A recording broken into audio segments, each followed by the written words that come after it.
Hola mis estimados amigos, tengan todos ustedes un cordial saludo. En esta ocasión veremos lo que es criptosporidios y en este video veremos la patología y las manifestaciones de esta enfermedad. Y con patología nos referimos a fisiopatología, patogenia y los mecanismos inmunológicos que subyacen o que involucran a esta enfermedad. En lo que respecta al ciclo biológico, diagnóstico, tratamiento y otros puntos de este tema, les dejo en la descripción de este video los enlaces a los otros videos.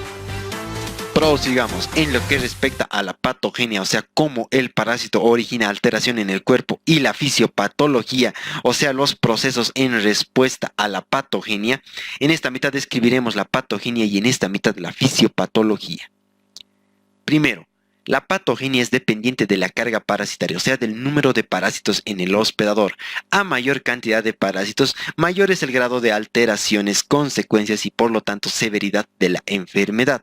Recordemos que la carga parasitaria está determinado por el número de veces que se repite el ciclo de autoinfección interna producido por los zooquistes de pared delgada. Este ciclo se repite más en inmunocomprometidos y se repite menos en inmunocompetentes, por lo que el sistema inmunológico es el principal determinante de la carga parasitaria. En menor medida influyen otros factores como ser la cepa del parásito.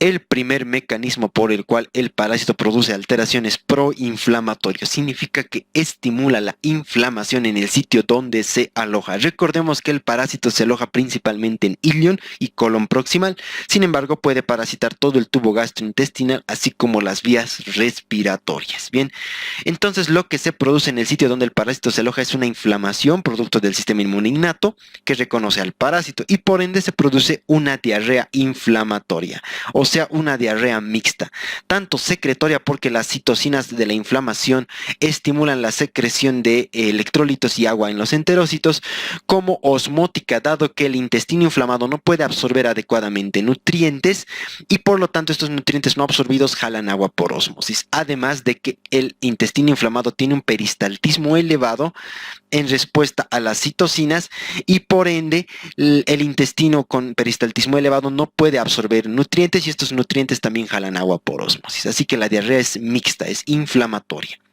Este estado de inflamación conlleva un estado de mala digestión, el intestino no puede absorber por los mecanismos ya citados, principalmente peristaltismo elevado y citocinas, y por consecuencia se produce un estado de mala absorción. Recuerden que no podemos absorber lo que no digerimos adecuadamente.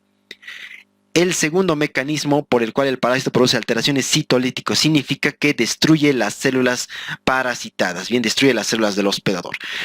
Recordemos que la esquizogonia es intracelular y ahí el parásito al final de la esquizogonia libera merozoitos y estos merozoitos al salir destruyen el borde en cepillo. Entonces la célula muere por destrucción del citoplasma, de la membrana celular, y por lo tanto se produce una lesión directa del borde en cepillo. Bien, como este borde en cepillo influye en la digestión, pues su destrucción conlleva a la mala digestión y por ende a la mala absorción, dado que también en el borde en cepillo es por donde se absorben los nutrientes.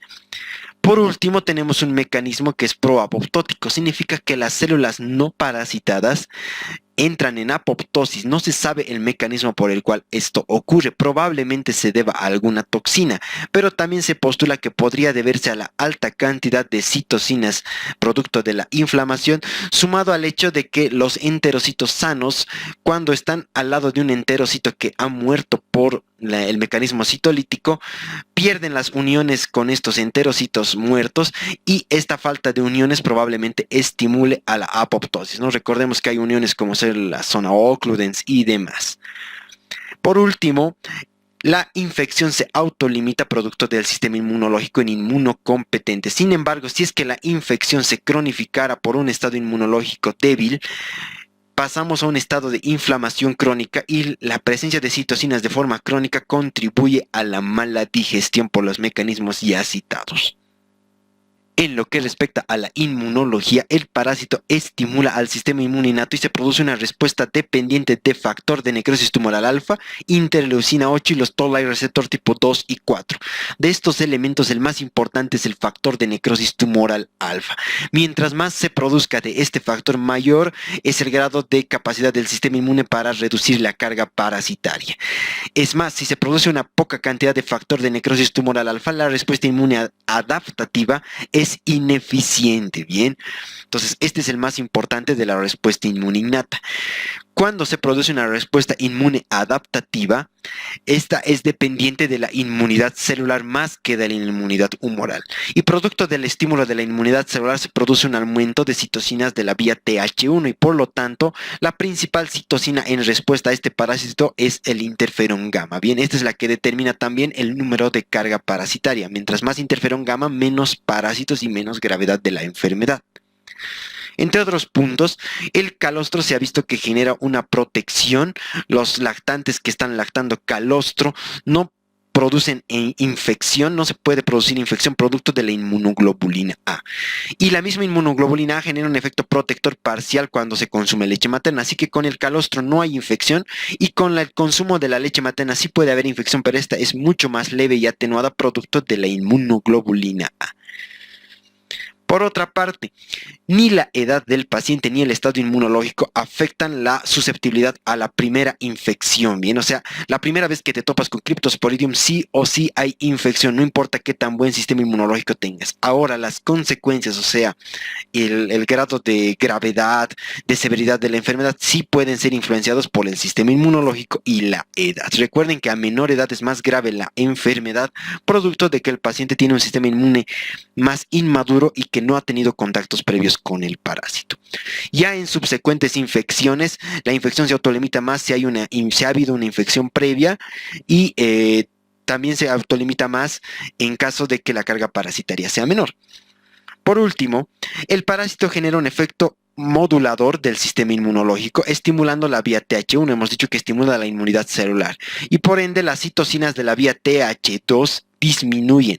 Es así que los pacientes que tienen síntomas o que tenían previamente síntomas producto del exceso de citocinas TH2, como ser síntomas alérgicos como el prurito, exantemas o el asma, tienen generalmente una atenuación de sus síntomas durante esta enfermedad. En lo que respecta a las manifestaciones, estas pueden ser muy variadas. Pueden ir desde una diarrea muy simple, autolimitada o incluso de estados asintomáticos hasta una infección similar al cólera, o sea, un estado en el cual se pierden muchos litros de deposiciones al día. Esta variación es muy dependiente del estado inmunológico, es por eso que los inmunocomprometidos hacen cuadros más severos, más graves, y también es dependiente de la edad, puesto que la enfermedad es más grave en edad pediátrica porque no tienen contacto previo, o sea, una inmunidad previa contra el parásito, porque el sistema inmune también es más inmaduro, y por otra parte porque en edad pediátrica las consecuencias de la diarrea son más graves generalmente, son más susceptibles los niños a las consecuencias de una diarrea.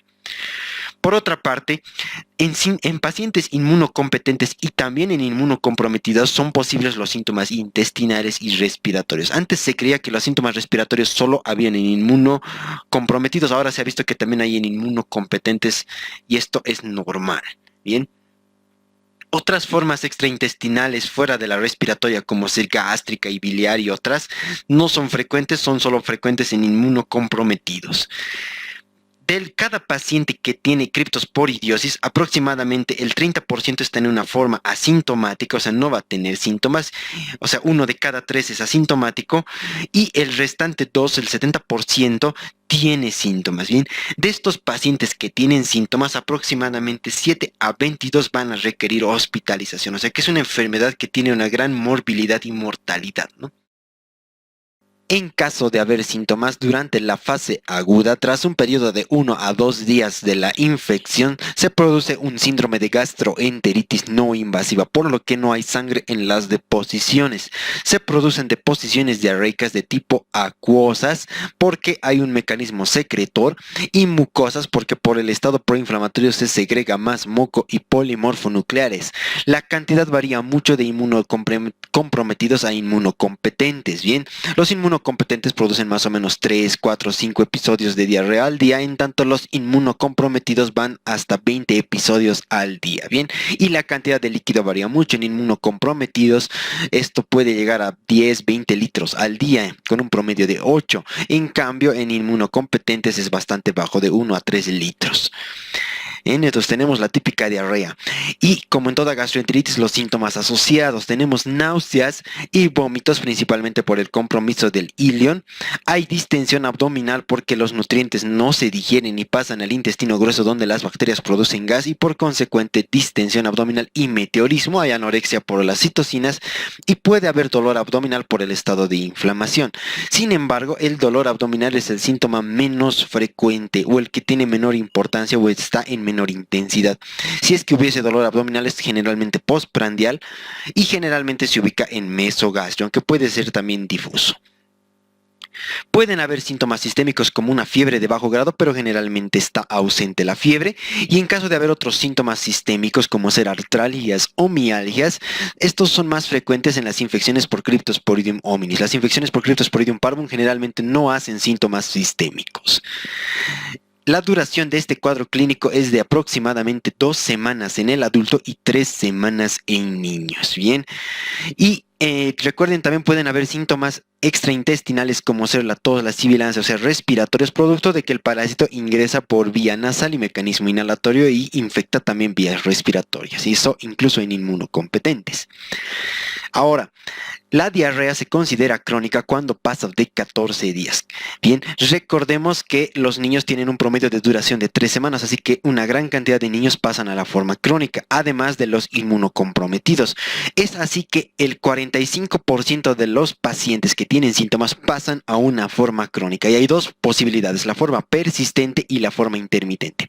Persistente significa que la diarrea persiste por varios días, o sea, no se detiene en ningún momento. Generalmente va empeorando en intensidad, en frecuencia, y generalmente es de mayor gravedad. Intermitente significa que la diarrea desaparece y aparece en periodos con deposiciones normales o incluso con estreñimiento. Bien, la forma persistente es más frecuente en inmunocomprometidos y la forma intermitente cuando el sistema inmune está más apto, o sea, en inmunocompetentes. Bien, entonces es frecuente que vayamos por una diarrea crónica en un poco menos de la mitad de los casos, como vemos acá, y el pronóstico de la diarrea nos lo va a dar el conteo de CD4, así que pedir el número de CD4 es muy importante en determinar el pronóstico y el tratamiento y la conducta en general. Si el número de CD4 es menor a 200, la diarrea pasará a una forma intermitente. Bien, en tanto, si este número es aún mayor a 180, nos dice que la enfermedad se va a autolimitar en hasta un mes. Así que hay que darle plazo a que se autolimite, no hay que alarmarse con los tratamientos. Es mejor prevenir las complicaciones y esperar la autolimitación. Si por el contrario el CD4 está menor a 180 pero mayor a 100, todavía tenemos una forma intermitente.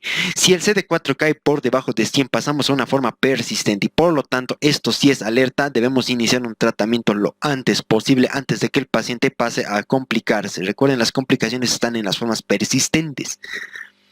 Si el CD4 cae por debajo de 50, además de una forma persistente, se transformará en una forma fulminante, o sea que con grave riesgo de deshidratación muy similar al cólera, con alta pérdida de líquidos al día, y también intratable. Esto significa que no va a responder probablemente a los esquemas de tratamiento que utilicemos. Así que en este periodo probablemente ya es tarde y hay que prevenir solo complicaciones y esperar a que el sistema mejore.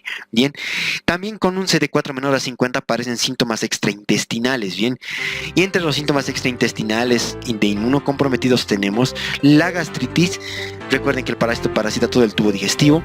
Por contigüidad puede viajar a vías biliares y generar una colecistitis o una colangitis. Generalmente, si hay colangitis, puede ser esclerosante o no esclerosante. Es más frecuente la esclerosante en pacientes con VIH. Y una pancreatitis, igual por infección contigua del conducto pancreático y subsecuente inflamación. Y en algunos casos incluso por vía ascendente desde las vías biliares, una hepatitis. Bien, eso sería todo en lo que respecta a las manifestaciones. Espero les haya servido. Ahí tienen los otros videos. Y recuerda, si te sirvió, puedes apoyarme siguiéndome en mi página de Facebook BrainEd y suscribiéndote al canal de YouTube Ariel Bustinza. Hasta pronto.